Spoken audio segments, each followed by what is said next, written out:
আন্দোলন যেতে প্রস্তুত আছি। আমাদের দাবি না মানলে 24 ঘন্টার ভিতরে আমাদের দাবি না মানলে আমরা বৃহত্তর আন্দোলনের ভিতরে যেতে প্রস্তুত আছি।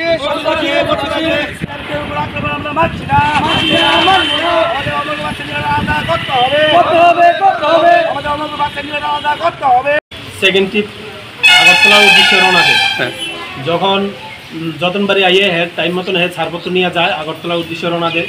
তারপরে যখন ডালাক বাজার যায়, ডালাক বাজার জাম ছিল, যে কারণে ওই গাড়ির 10 মিনিট লেটে অমরপুর মোটর স্ট্যান্ড ঢোকার পরে ওই গাড়ির প্যাসেঞ্জার নামিয়ে নেয়, অন্য আরেকটি গাড়িকে দিয়ে দেয়। আর ওই গাড়ির ড্রাইভার কন্ট্রাক্টরের সাথে ব্যবহার খারাপ করে এবং কি গাড়ির চাবি ছিনিয়ে নিয়ে যায়।